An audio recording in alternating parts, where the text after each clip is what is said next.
100 preguntas y respuestas para comprender el conflicto colombiano es un espacio para divulgar el conocimiento histórico y promover el sano debate.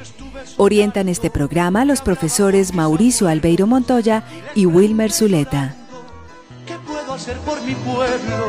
Aquí ya no existe paz, aquí ya no hay libertad, aquí ya no pasa un día sin algo que lamentar. Sean todos nuevamente bienvenidos a su programa radial 100 preguntas y respuestas para comprender el conflicto colombiano.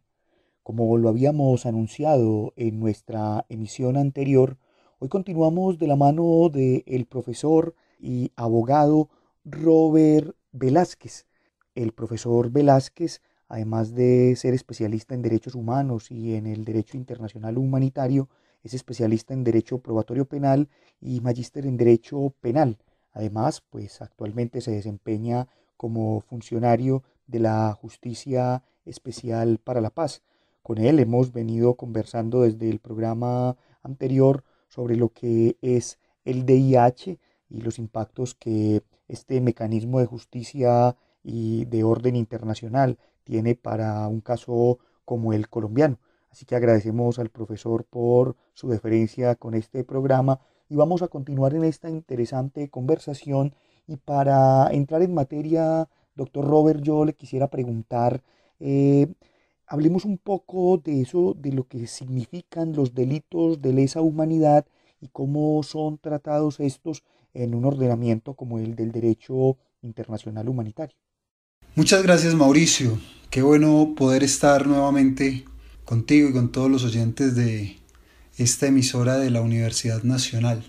Pues mira, esta pregunta respecto de los crímenes de lesa humanidad nos remiten a un escenario más amplio que el DIH. Yo por eso les decía en el programa pasado que el derecho internacional humanitario es un derecho especial. Más amplio es el derecho internacional de los derechos humanos. Entonces, los crímenes de lesa humanidad se circunscriben en un plano mucho más amplio que el derecho internacional humanitario, porque no necesariamente esos delitos de lesa humanidad pueden ocurrir en contextos de conflicto armado. Te pongo un ejemplo.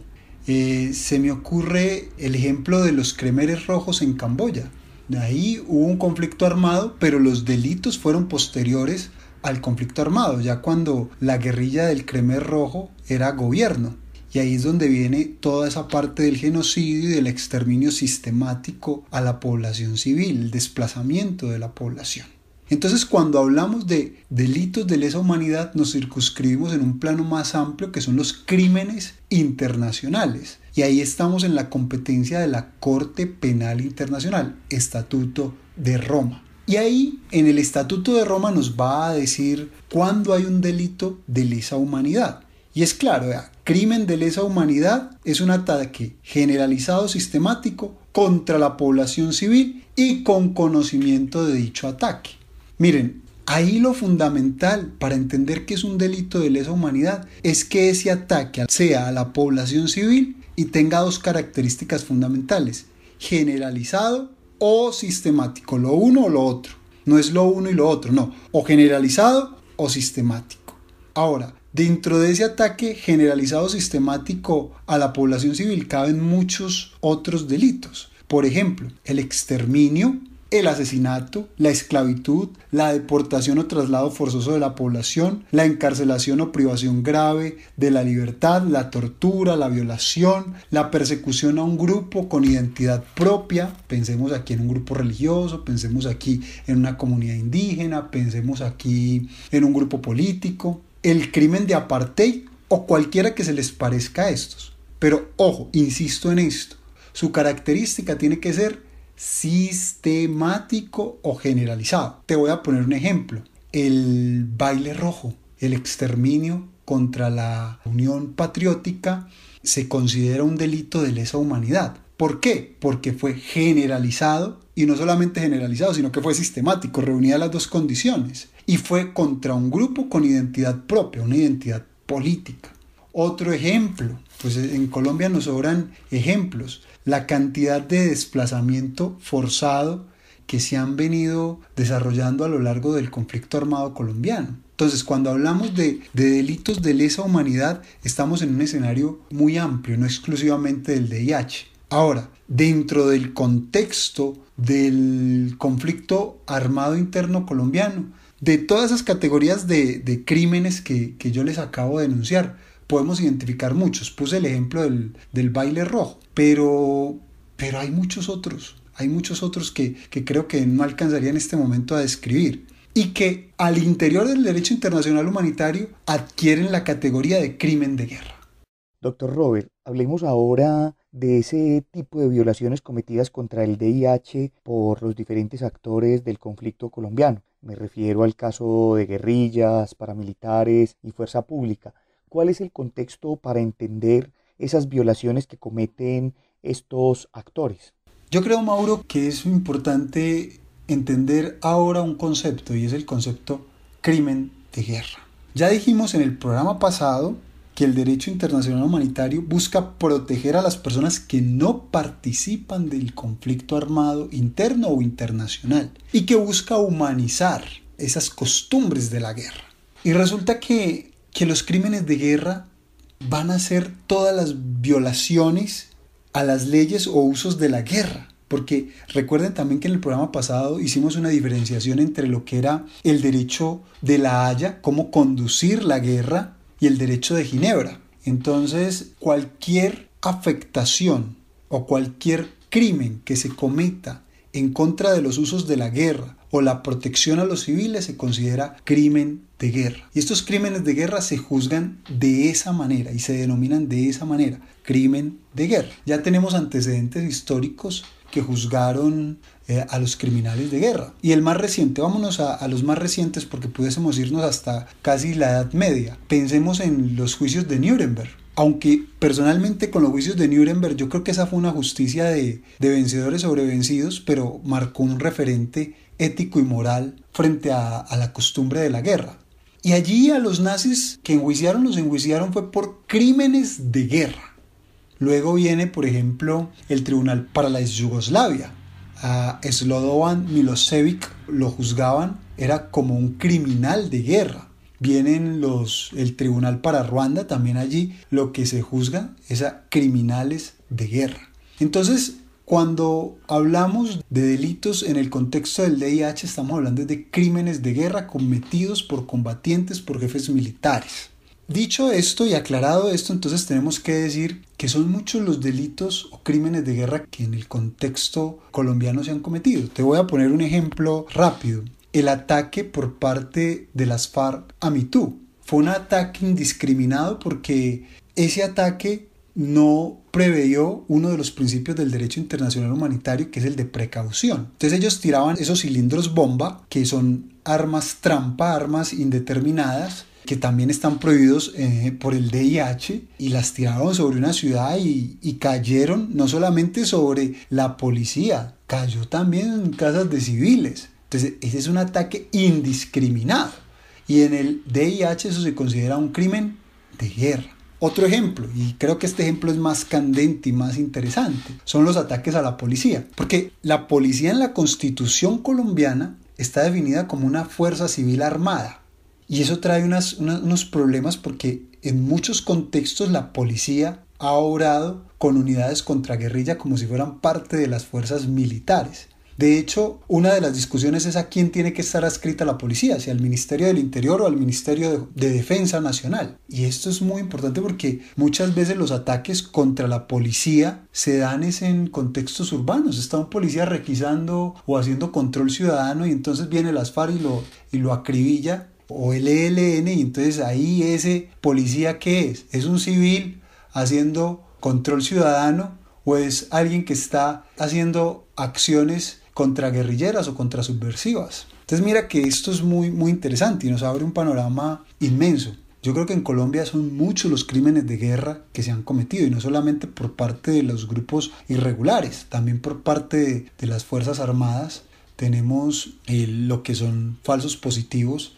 Eso es un verdadero crimen de guerra y que está demostrándose con las versiones de todos estos militares ante la Justicia Especial para la Paz, que de verdad es una acción generalizada y sistemática. Bueno, Robert, llegamos a un elemento creo que muy interesante y es la relación de la Justicia Especial para la Paz, este órgano que se ha creado después de los diálogos de La Habana, y me gustaría que nos explicaras un poco cuál es esa relación que tiene esta Justicia Especial para la Paz en cuanto a lo que significa una justicia transicional y en cuanto a lo que significa también su relación con lo que hemos venido hablando, que es el derecho internacional humanitario. Esa pregunta tiene demasiados elementos. Yo creo que el primer elemento es justicia transicional.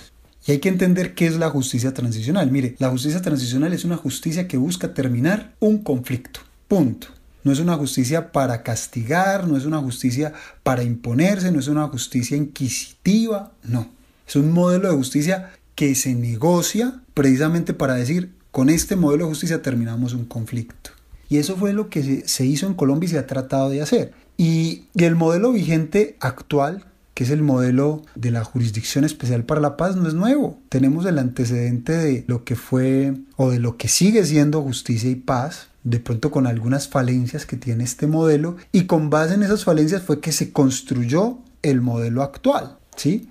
Lo que pasa es que eso no se lo dicen a todo mundo, o la desinformación que hay es tanta que mejor dicho. Pero el modelo de justicia transicional lo que busca es terminar el conflicto. Y aquí en Colombia se negoció un modelo de justicia transicional que encaminada a terminar el conflicto. Ahora, fueron muy juiciosos, todo hay que decirlo, en poner salvaguardas en lo que son crímenes de guerra, delitos de lesa humanidad, delitos no amnistiables. En el programa pasado les hablé un poco respecto de la amnistía. Entonces, esa desinformación que a veces hay, que es que van a amnistiar, que es que han perdonado. No se ha perdonado. Se está desarrollando el proceso de justicia transicional, que tiene una vigencia de 10 años prorrogable por 5 más. O sea que vamos a tener justicia transicional hasta el 2033. En una primera etapa, la justicia transicional colombiana, modelo Jurisdicción Especial para la Paz, está investigando, recapitulando, reconstruyendo, haciendo memoria histórica, que esto es muy importante, la Comisión de la Verdad, y a partir de esos elementos o de esos resultados se van a iniciar lo que son los procesos. Y eso de que es que va a haber impunidad, no. Lo que se hace en un modelo de justicia transicional es negociar pena por verdad. Entonces, si tu contribución a la verdad es significativa, tu pena puede ser una pena alternativa. Pero si tú no contribuyes a la verdad, entonces no esperes una pena distinta a la cárcel, porque el modelo de justicia transicional adopta que puede una persona recibir una pena de hasta 20 años de prisión, si no contribuye a la verdad. Es que aquí lo que buscamos es reconstruir la verdad. Lo que el país necesita es reconstruir la verdad. Ese es mi análisis personal. Y a partir de la verdad viene la reconciliación. Eso es lo que nos tiene que mover. Pero creo que hay muchos interesados en la no reconciliación de nuestro país. Bueno, ahora, ¿qué hace la JEP con el DIH? Mire, lo primero que hacemos lo primero que se hace es identificar qué tipo de delito es. Si es un delito político y conexo, entonces ya sabemos que aplica una amnistía. Pero si es un crimen de guerra, un delito de lesa humanidad, pasa a una de las salas de verdad, con reconocimiento, entonces ahí va a recibir unos beneficios. Que no reconoce, entonces pasa a una sala de verdad sin reconocimiento, y ya la cosa es distinta, ¿ves? Pero en principio el DIH se aplica en el modelo de justicia transicional colombiano, y no solamente el DIH, sino también el derecho internacional de los derechos humanos. Eso tiene que quedar muy claro.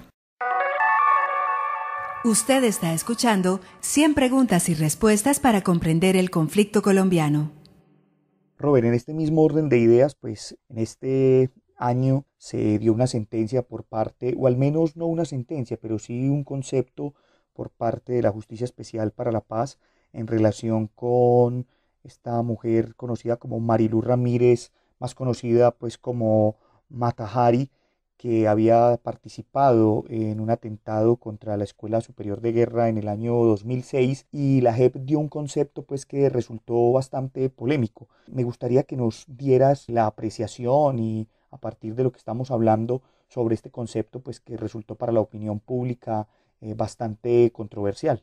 Mauro, el caso de la Mata Hari es DIH puro, aplicación del DIH puro y legítimo, ¿sí? Entonces, mira, lo primero que tengo que decirte es que en el caso de la Mata Hari es un ataque a la Escuela Superior de Guerra.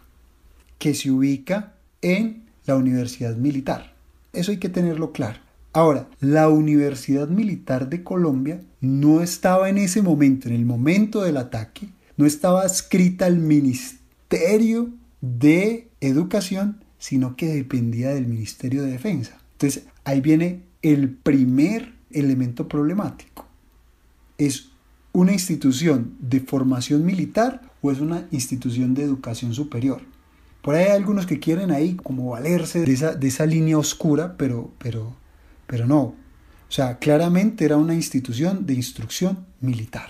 Viene lo segundo, ¿a quiénes se instruye en esa institución? Y hay algo importante, y es que el día del ataque estaba el general Montoya en esas instalaciones. Entonces eso ya le va subiendo un poquito el nivel.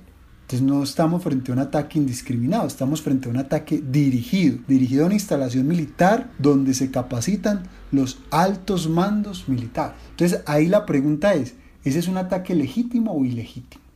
La Sala de Amnistía o Indulto concluyó que era un ataque legítimo, porque incluso fue simpático, si tú lees la decisión, hay la intervención de dos amicus curiae, uno europeo, suizo, y una mexicana.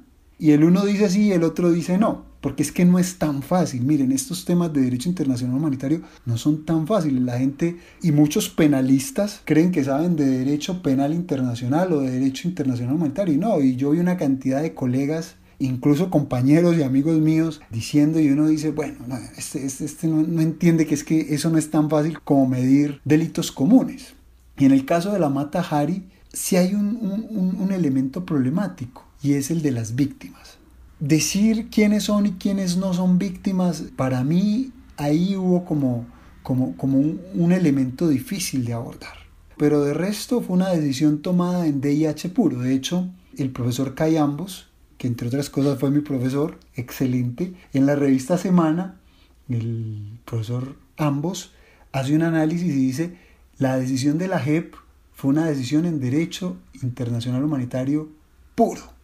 Entonces, eso quienes saben de derecho internacional humanitario lo entienden, quienes no, difícilmente. Ahora, vuelvo y te digo, hay unos elementos contextuales que son los que nos dicen si este ataque es o no es una contravención contra el DIH. Ahora, ¿qué se concluye? Que al ser un ataque legítimo es una conducta cometida dentro del contexto del conflicto armado entre fuerzas legítimas, entonces tienen toda la relación con el delito político. Toda la relación con el delito político, porque ahí no hubo lucro personal de nadie en las FARC, porque ahí no fue un ataque contra la población civil o contra bienes civiles, contra bienes internacionalmente protegidos, ahí no hubo un genocidio, no, fue un ataque dirigido contra una instalación militar y que para las FARC era un legítimo blanco militar. Entonces no es tan fácil llegar a esas conclusiones. Yo los invito a que revisen esa decisión. Quienes se interesen por este tema, claro está, porque creo que es la decisión que hasta el momento la JEP en DIH ha sacado de la manera más pura, más completa. Robert, finalmente hablemos de otra entidad que me parece muy importante y creo que ya el programa pasado mencionábamos algo, y es la Corte Penal Internacional. ¿Qué papel juega este organismo y sobre todo qué papel puede llegar a jugar en un caso como el de Colombia? La Corte Penal Internacional, Mauricio, es un órgano judicial supranacional, internacional, que depende de las Naciones Unidas. De hecho, sus jueces son nombrados por la Asamblea General y son nominados por los estados. La Corte tiene una competencia subsidiaria. Ojo, cuando el Estado no hace nada frente a la investigación o juzgamiento de los crímenes de guerra o delitos de lesa humanidad, ahí entra la Corte a operar. Esa es una característica muy, muy importante. Es una jurisdicción subsidiaria de carácter universal. Ahora, esta Corte se crea mediante el Estatuto de Roma, que fue suscrito en 1998, pero la comisión preparatoria de la Corte se reunió en 1999 y fueron haciéndosele modificaciones. El primer estado en suscribirlo, valga la pena aclararlo, fue Colombia. Eso es hermoso porque Colombia participa de todo esto. Bueno, y esto tiene un contexto, los diálogos del Caguán. Seguramente Colombia suscribe en ese momento porque pues estaba en boga los diálogos del Caguán y era conveniente adherir al Estatuto de Roma. Pero posteriormente viene otro gobierno y hace unas reservas de unos años para que entre a operar. El Estatuto de Roma no ha sido suscrito por los Estados Unidos, pues yo me imagino que por obvias razones, no entraría ahí a hacer juicios de valor, pero creo que son obvias las razones. Ahora, como es una competencia subsidiaria, no podemos decir que en el contexto del conflicto colombiano tenga una competencia directa, no. Si en Colombia nosotros no tenemos la capacidad de investigar y de juzgar lo que aconteció y acontece actualmente en el marco del conflicto armado interno, si no tenemos la capacidad de investigar a líderes políticos que han desarrollado políticas sistemáticas de exterminio, de actividades o de crímenes internacionales, entonces la Corte va a entrar a operar. Y hace un año aproximadamente que vino la fiscal de la Corte Penal Internacional, Fatua Bensouda, fue muy enfática en eso. La Corte tiene los ojos puestos en el proceso de justicia transicional en Colombia, o sea, nosotros no nos podemos equivocar. Ahora, frente a la Corte la responsabilidad es individual. Entonces, a Colombia no la van a juzgar en la Corte. En la Corte van a juzgar a individuos, o sea, a personas. Si fulanito de tal, no me atrevo a decir nombres, si fulanito de tal es un criminal de guerra, es un criminal de lesa humanidad, entonces fulanito de tal, como el Estado colombiano no tuvo la capacidad de investigarlo y de juzgarlo, fulanito de tal, entonces será juzgado ante la Corte Penal Internacional. Si la Corte libra una orden de arresto internacional, Colombia tiene la obligación internacional de ejecutarla, sea quien sea. Ahora, creo que es muy prematuro en este momento hablar de una intervención de la Corte en Colombia, porque pues estamos en un modelo de justicia transicional. Dos modelos concretos, el de justicia y paz y el de la Jurisdicción Especial para la Paz. Ahora, yo que creo que los modelos de justicia transicional son la oportunidad para demostrar que en Colombia sí podemos investigar estos crímenes, sí podemos resolverlos y resolverlos bien, con verdad, porque vuelvo y le repito lo que te decía en la pregunta anterior, lo que se busca es terminar el conflicto con la verdad. Si en caso de que la verdad no funcione y de verdad no se logre investigar y juzgar a los grandes responsables de los crímenes internacionales, hombre, no nos podemos quedar atrás. Yo creo que el Perú nos ha marcado un estándar muy alto. Logró juzgar a un expresidente y demostrar que tenía responsabilidad por crímenes de lesa humanidad, por crímenes internacionalmente relevantes, pero lo juzgaron ellos y la Corte no tuvo que intervenir. Entonces yo creo que tenemos la oportunidad histórica de demostrar que sí podemos poner a funcionar esto, que sí podemos reconciliarnos, que sí podemos empezar de nuevo y darnos la mano, porque al final es eso. La justicia no necesariamente termina en cárcel, la justicia termina en reconciliación y en restauración. Y en el caso de Colombia, en verdad. Con esto entonces terminamos nuestro programa del día de hoy y estos dos interesantes programas en los que hemos tenido la oportunidad de conversar con el doctor Robert Velázquez, a quien agradecemos por su generosidad con este programa, por sus conocimientos y por habernos acompañado. Agradecemos también a la Universidad Nacional por este espacio que nos brinda, a Jorge Benjumea en el máster y a ustedes los esperamos para que sigan escuchando su programa 100 preguntas y respuestas para comprender el conflicto colombiano.